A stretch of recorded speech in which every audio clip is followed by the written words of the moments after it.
second graders. Welcome back to your TV classroom. Today is Tuesday, January 19th, and it's Mr. Wally's birthday. Woohoo! We're gonna have a nice dinner for him tonight. It's gonna be great. How are you today? How are you feeling? What zone are you in? Gus, I'm in the green zone. Just had a nice lunch and a little break, and I'm feeling relaxed and ready to teach. Can you share your zone with someone in your home or your learning buddy or maybe a friend? I hope you're doing okay. Remember, if you're not in the green zone, during our True and False Tuesday is the time for you to do some of our strategies. You can do hand breathing. Oh dear. It snuck up on me. I'm not tired. I just started yawning. I don't know why. You can do hand breathing or square breathing or take a little walk and get ready to learn for our lesson today. The really fun thing is Mr. Kevin got some new sound effects for True or False Tuesday.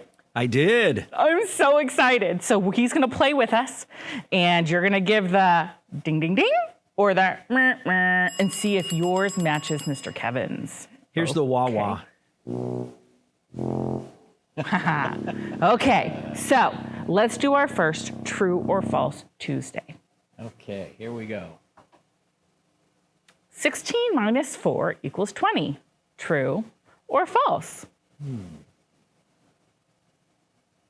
Oh, Mr. Kevin, I did it again. I played the wah-wah. I know, but I didn't circle. Okay, why is this false? Right, because if you start at 16 and then take away 4, you get 12, not 20. Let's go. True or false? It is true. 18 minus 2 is the same as 16. True or false?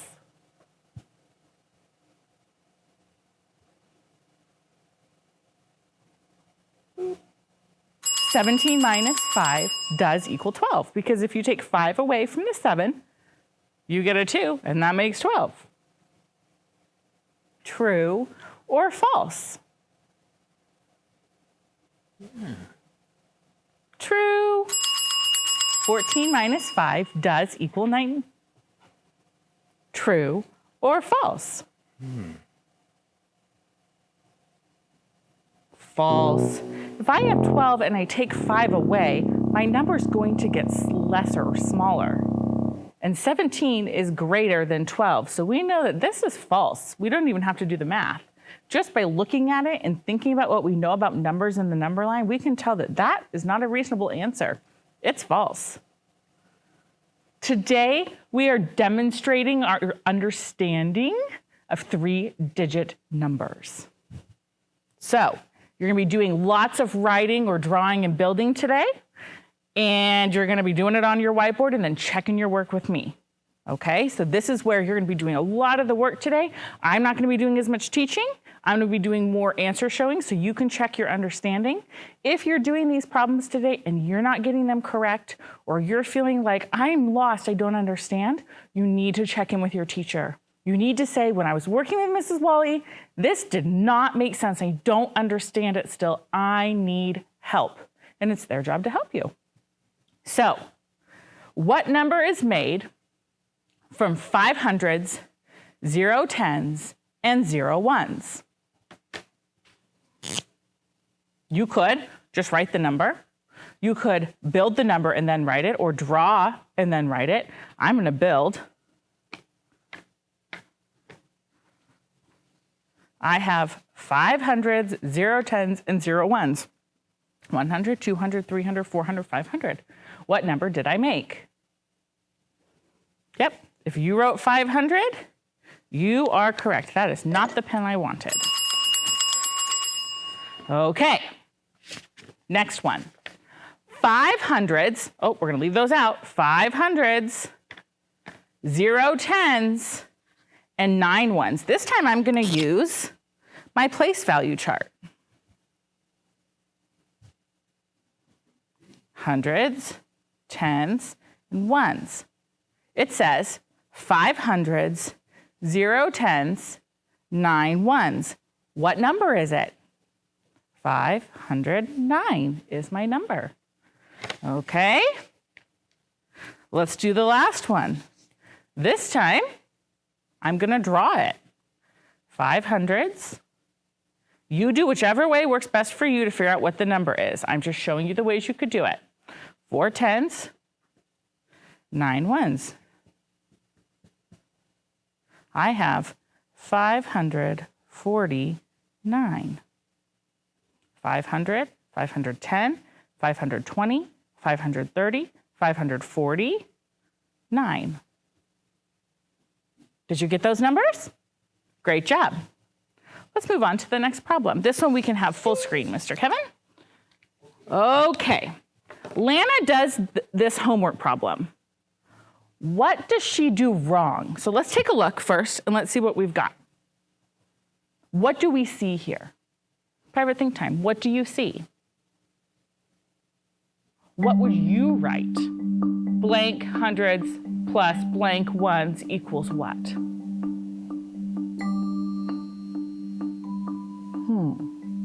What does she do wrong? She said 200s, and I see 200s, 1, 2. And she said 6 ones, 1, 2, 3, 4, 5, 6. So she's got that part right.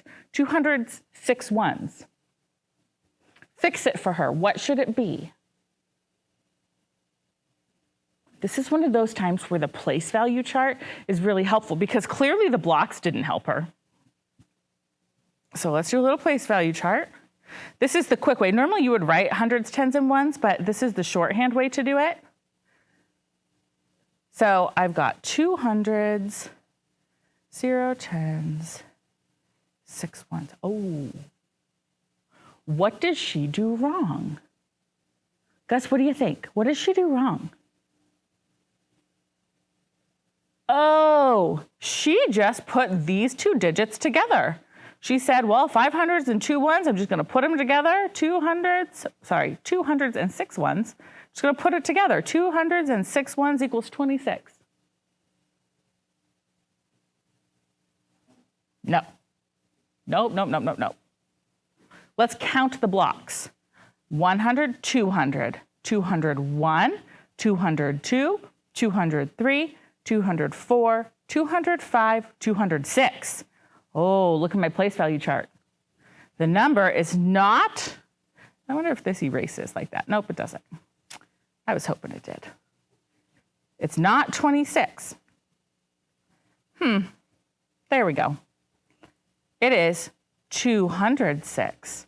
Look at our place value chart. When we put it in the place value chart, there's 200s, 0 tens, and 6 ones. Then we can see that the number is 206.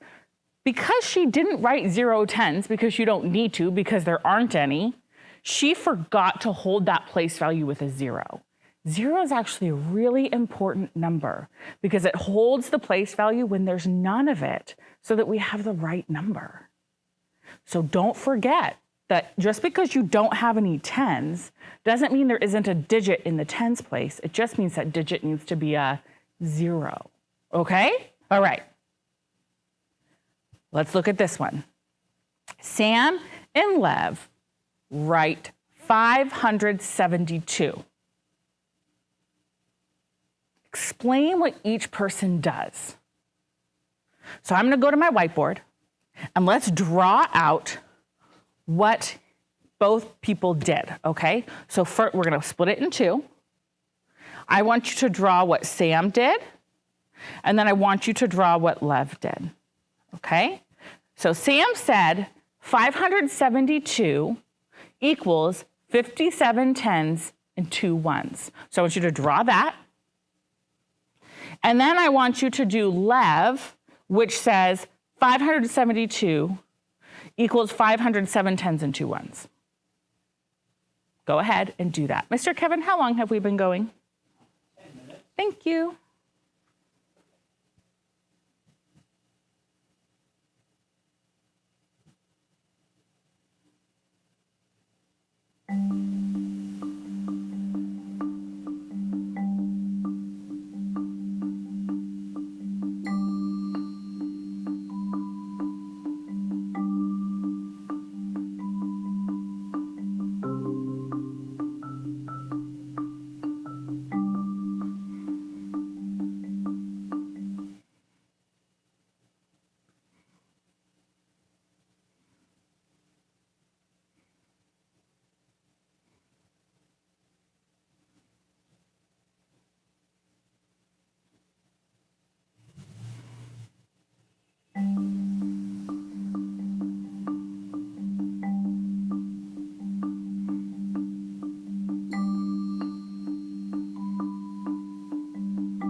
Okay.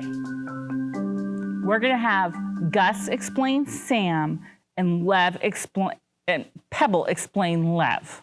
Okay? So, Gus, go ahead. Tell us, what did Sam do?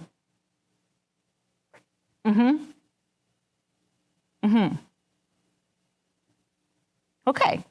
So Gus said, well, Sam did 10, 20, 30, 40, 50, 60, 70, 80, 90, 100. 10, 20, 30, 40, 50, 60, 70, 80, 90, 200. 10, 20, 30, 40, 50, 60, 70, 80, 90, 300. 10, 20, 30, 40, 50, 60, 70, 80, 90, 400. 10, 20, 30, 40, 50, 60, 70, 80, 90, 500. 10, 20, 30, 40, 50, 60, 70, 71, 72. And then Sam looked at it and said, well, I have 10, 20, 30, 40, 57, 57 tens, and 2 ones. And I made the number 572. Did Sam make the number 572? Yep. Did Sam accurately represent what he drew? Yeah. This is one way to do it. It's definitely the longer way. It definitely takes a lot more time and a lot more brain power, but he did it. So Pebble, what did Lev do?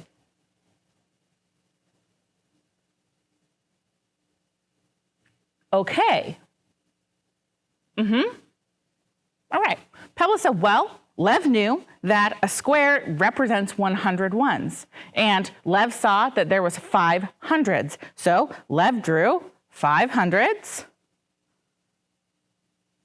And then 70 is not enough for 100, so Lev drew the tens, did 7 tens, and 2 ones. And Lev got a picture that showed 5 hundreds, 7 tens, and 2 ones.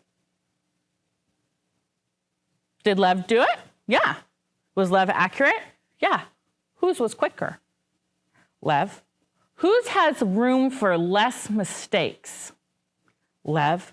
Could Sam get mixed up with how many tens Sam has drawn? Could Sam get mixed up when he's counting all of these? Yeah. So when you can condense it or put it what we call in the simplest terms, the mathematical term you'll learn later, but it means doing the least amount to show the work, you end up making less mistakes. But both of these are correct. One of them, this one, is just much quicker. 572 is 57 tens and 2 ones. It's also 572 ones. Do you want to draw 572 ones? I sure don't. You'd still be drawing right now if I asked you to do that, right? So it's much quicker and much more accurate to have it in its proper place value. But both of these do show 572 broken down into some place value. So let's show how to make these numbers using just tens or just ones. The number 900. How many tens are in the number 900? Well, how many tens are in just 100? 10, 20, 30, 40, 50, 60, 70, 80, 90, 100. There's 10 of them, right?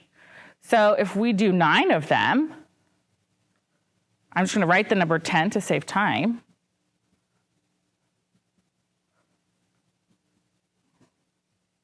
Now we're not counting how many hundreds. We know there's 9 hundreds. We're trying to figure out how many tens are there, right? It didn't ask how many hundreds. It says how many tens. So let's count. There's 10, 20, keep going.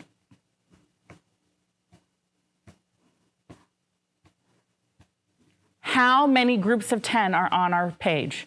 It's not 900. Count it again. 10, 20, 30 tens. Let's say tens at the end of each one. 10 tens, 20 tens, 30 tens, 40 tens, 50 tens, 60 tens, 70 tens, 80 tens, 90 tens. There are 90 tens in the number 900.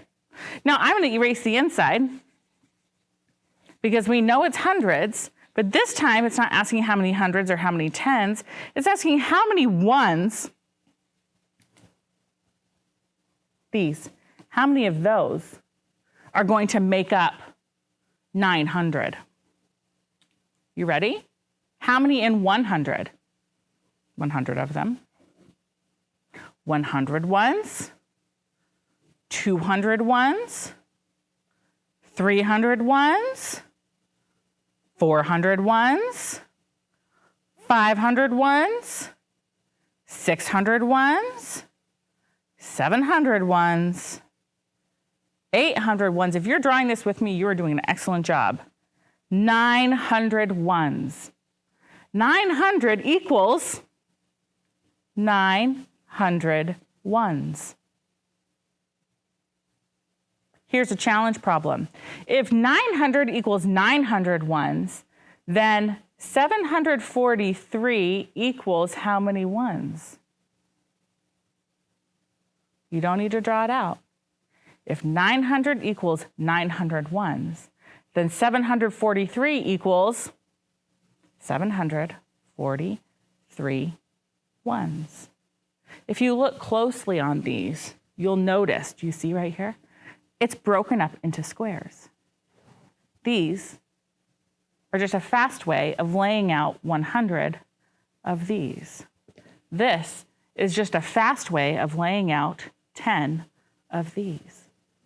So if I was to lay out in place value blocks, 743, and then it went poof, and it all turned into ones, we would still have 743 ones. Pretty cool, huh? All right. Last one.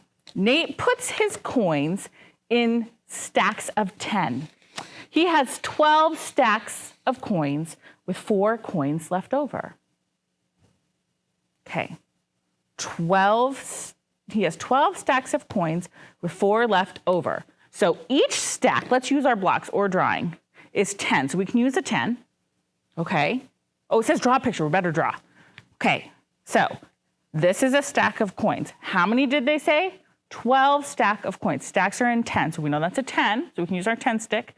12 of them. 2, 3, 4, 5. I always like to draw in a tens frame because then I know I have 10. 10, 11, 12, and 4 left over. 1, 2, 3, 4.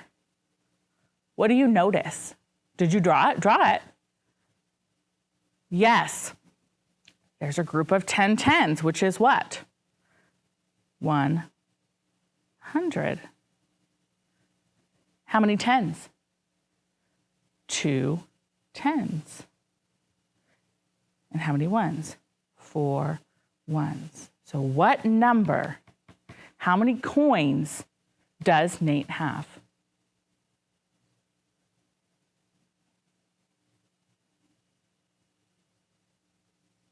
If you said 124, you are understanding place value and 3-digit numbers.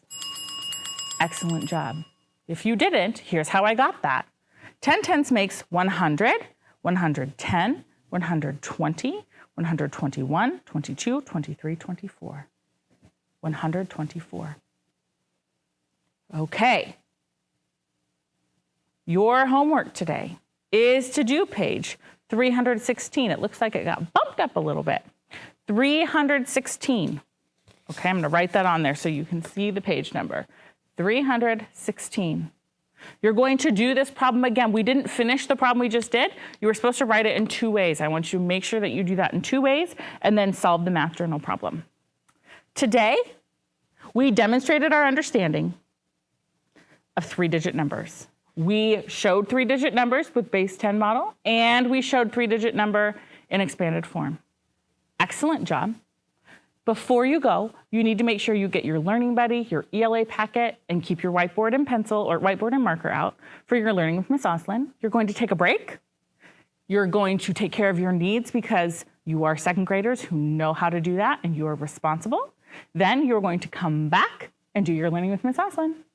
I hope you have a great day, and I will see you tomorrow. Bye.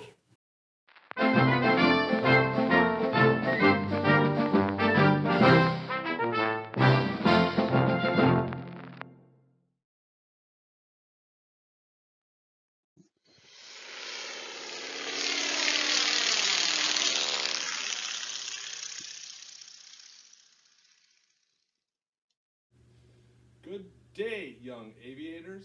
Did you know that we live in an amazing state? Not only is Washington famous for its spectacular scenery, but did you know that Washington State is famous for making airplanes? So today, we will be using our arms' muscular strength to fly around Washington State and see how beautiful it is. All you have to do is put your arms out when the bald eagle takes off from her totem pole and keep them flapping until she makes it back to her totem pole safely. Now, your arms might get a little tired, but that's okay. That's how we build our muscular endurance. Don't stop flapping until you land. Have a great flight.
second graders, welcome back from your break. Excellent job being so responsible in gathering your materials. Now let's get started. Last week, we learned all about empathy, and we learned that the first step in empathy is to stop and think about how someone feels. And we learned that it's important to have empathy, to stop and think about how someone feels, because we could be in the same situation as someone, but we could both feel differently about the situation. So we can't just assume that the other person feels the same way that we do. We have to stop and think about how someone feels. Today we're going to learn that putting yourself in someone else's shoes is another key component of empathy. And I don't literally mean putting on someone else's shoes. When we say put yourself in someone else's shoes, what we mean is think about how someone else feels. Think about how they see the situation, their point of view. And this is a key component of empathy. I want you to think about, how does thinking about a time when you felt the same way as someone help you better understand how that person feels? I'm going to read that question one more time, and then I'm going to give you an opportunity to take some think time and to turn and talk to your learning buddy about what you're thinking. The question is, how does thinking about a time when you felt the same way as someone help you better understand how that person feels? Take some think time.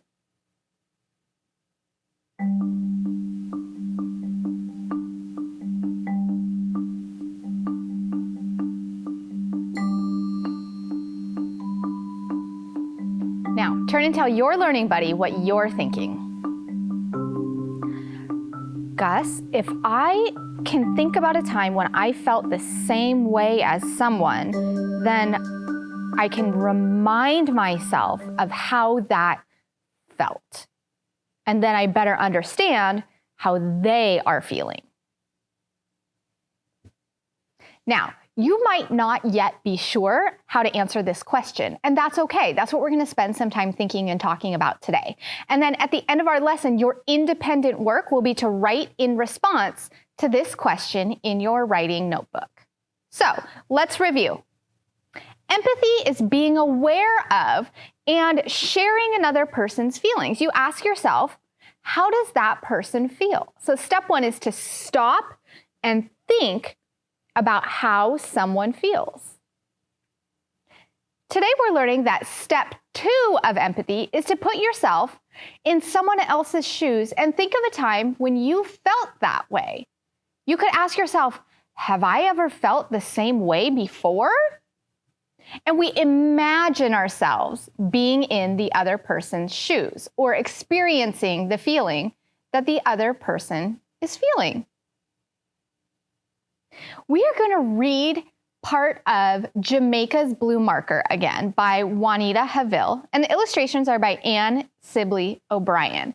And we're going to think about how Jamaica and Russell could have put themselves in the other person's shoes to help them better understand how the other person is feeling. So think about that as we read. Jamaica closed her eyes and thought about her picture. Mrs. Worth always said to think first, then draw. Jamaica opened her eyes and drew a tree on her big sheet of paper. Then she drew leaves falling off the tree and colored them yellow. Jamaica, Mrs. Worth said, could you please share your markers with Russell? He doesn't have any. He never has anything he needs, Jamaica thought. But she said, okay, even though she didn't want to share her markers with him. Russell brought his paper to Jamaica's table. He sat down beside her and grabbed her blue marker. Jamaica picked up her brown and orange markers to finish her picture. She didn't pay any attention to Russell. After a while, she peeked at his paper. Russell was making squiggly circles all over his page. We're supposed to draw a fall picture, Russell, Jamaica said. Who says? Mrs. Worth, don't you ever listen? I don't have to. Russell reached out with the blue marker and made a streak across Jamaica's picture. Russell, stop! Jamaica shouted. But Russell scribbled all over Jamaica's yellow-leafed tree. Now, we're going to pause here, and we're going to put ourselves in Jamaica's shoes. And standing in Jamaica's shoes helps me think about how Jamaica feels. I try to imagine what she feels when Russell messes up her drawing. Take some think time.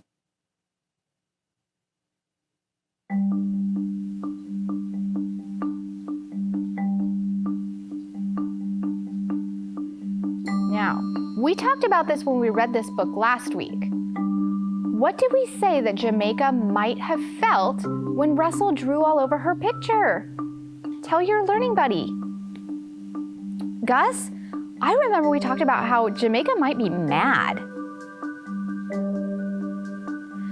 So when I stand in Jamaica's shoes, I can imagine how mad, or you might have said sad, she feels about Russell messing up her drawing. She worked really hard on it. She was really proud of it.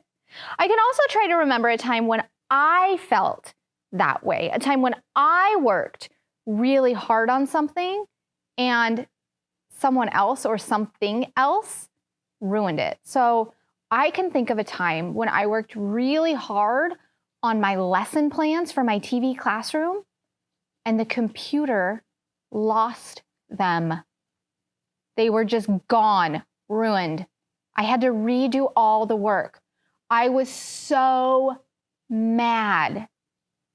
Can you think of a time when you felt like Jamaica feels when Russell scribbled all over her drawing?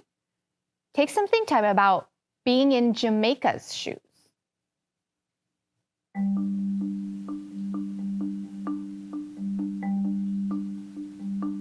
Turn and tell your learning buddy about a time when you felt how Jamaica feels. Go ahead.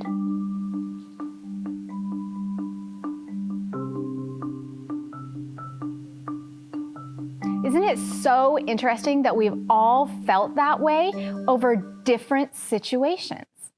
Now, let's keep reading to see how Russell and Jamaica could stand in each other's shoes to better understand how the other person is feeling.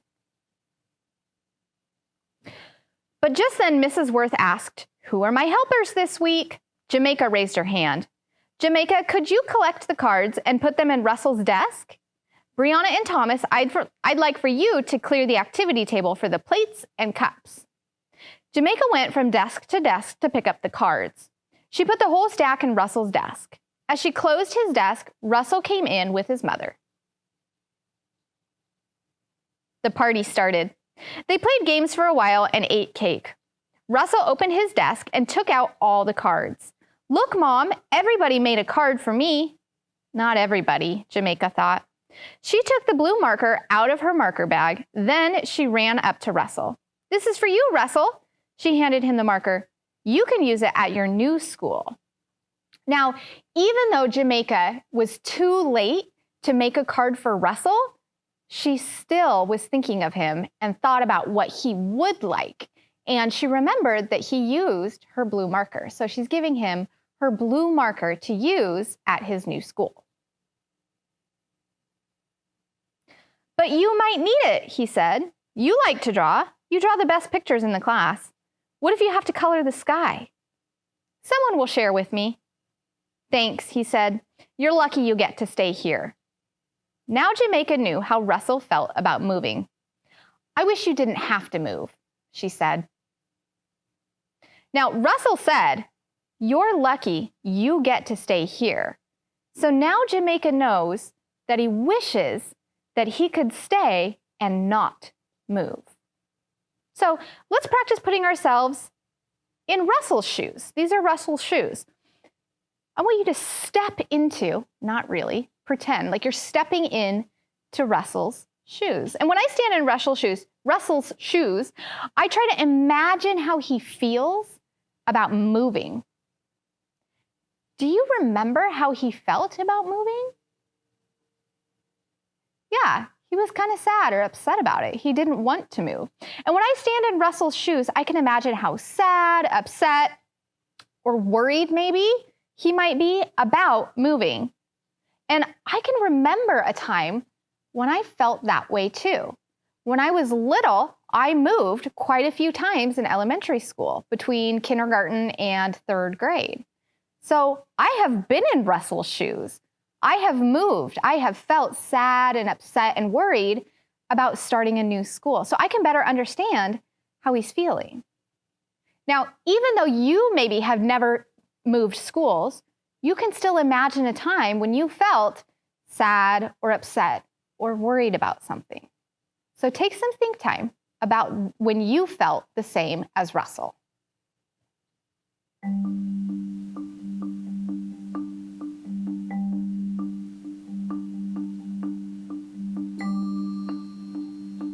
Turn and tell your learning buddy about what you're thinking about standing in Russell's shoes.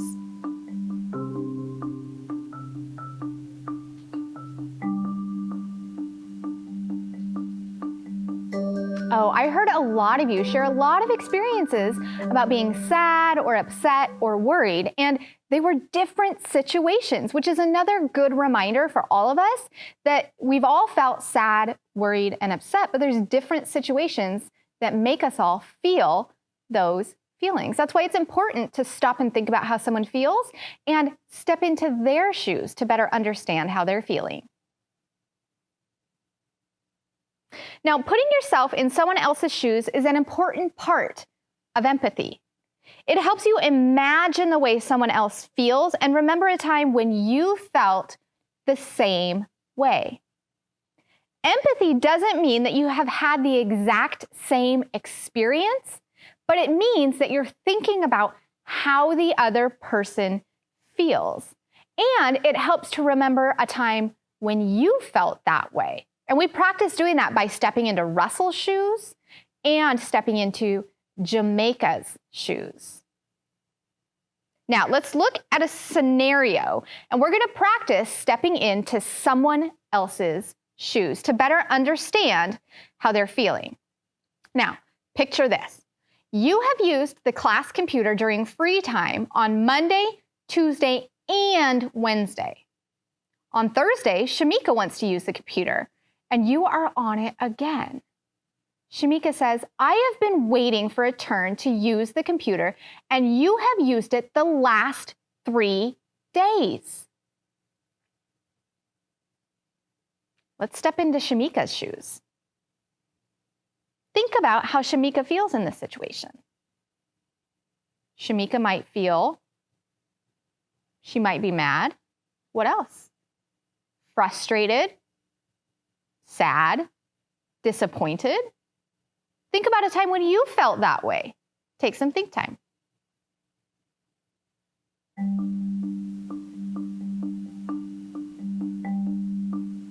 Turn and tell your learning buddy a time when you felt how Shamika feels. Gus, I'm thinking about a time when I was in line at the grocery store and the line was really, really long, so I had to wait for a long time, which I didn't mind doing because they were really busy, but someone cut in front of me in the line. And I was so mad because I had just waited, and now they're not waiting? They're making me wait longer? I was so mad. Now, stepping into someone else's shoes helps us better understand how they're feeling. And we do that by thinking of a time when we felt the same way. Let's look at another situation. You just got a new dog. Picture this in your mind. He is really big. You love playing with him. You invite your good friend Ricardo over to meet your new dog. And Ricardo says, "No thanks. Once I was bitten by a dog." Now you were feeling really excited. You really wanted your friend Ricardo to meet your new dog, and Ricardo says, "No thanks. Once I was bitten by a dog." Stop and think about how Ricardo might be feeling. Step into Ricardo's shoes. How might Ricardo be feeling? might be scared. If I'd been bitten by a dog, I would be scared of other dogs. Think of a time when you were scared. Take some think time.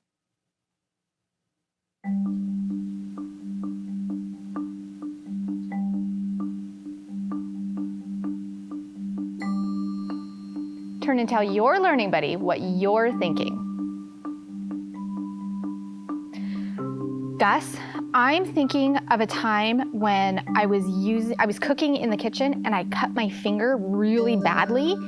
And then I was cooking a different time with my family and they asked me to cut these cucumbers and I was like, no thanks. I cut my finger last time I did that. I don't want to do it. Now, we have practiced thinking about standing in someone else's shoes, imagining a time when we felt the same way they did. That better helps us understand what they're feeling.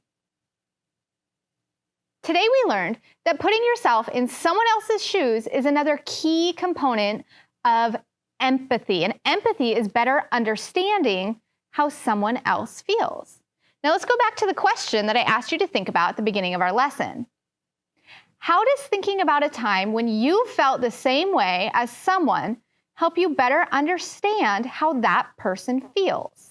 Now that we've had some practice standing in someone else's shoes, take some think time.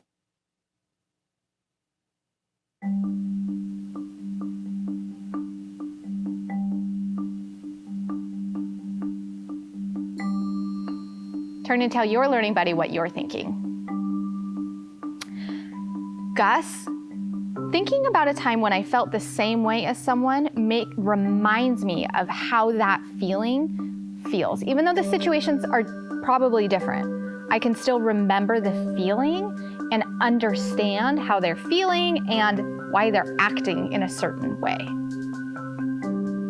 Now, this is going to be your independent work today in your writing notebook, is to think about a time when you felt the same way and think about how does that help you better understand how that person feels. And as you're writing, remember that as a second grader, you're working on writing like a grown-up. So you're going to use your powerful word patterns to help you. You're also going to use your troublemaker words. And I want you paying close attention to what are the words that keep coming up as troublemaker words for you. And be bold, be brave. Don't just pretend like it's not happening.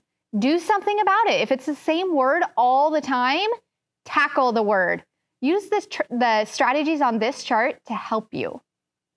You are also going to practice reading a page in your SnapWords book every day so that these words you can read and write in a snap without even thinking about it. Now, you'll remember you can read a page in your SnapWords book loud like a monster, scary like a witch, squeaky like a mouse, whisper like a secret, or invent your own. And if it's okay with you and it's okay with your adult, they can record you reading a page in your SnapWords book however you want. And you can email it to us here at our TV classroom, and we would love to share your idea with the other second graders in Tacoma. Now, of course, if you're not okay with being filmed, that is totally fine. You could also write it down and email it to us, or you could mail it to us in the regular mail, like with a stamp on it, and our address will be up at the end of the show. You could also email us anything. You could email us your writing in response to the question. You could email us just to say hi. You could email us to let us know what you're learning from your TV classroom. You could email us or write to us in response to how you're feeling. Think about how Mrs. Wally always asks us to check in with our zones. You can let us know. Now is time for your affirmation. The affirmation is the time at the end of the show when we get to lift ourselves up, say something positive before we go off to do our independent work. And I noticed that so many of you were so responsible by gathering your materials. You're going to be responsible by going off and completing your independent work. So let's remind ourselves, I am responsible. Say that with me. I am responsible.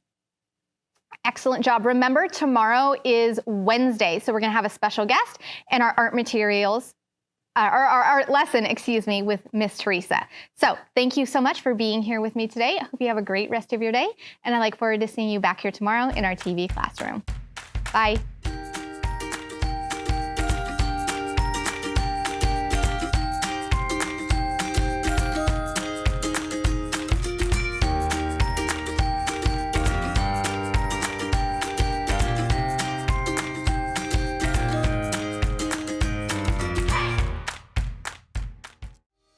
Hey kids, we want to see your work.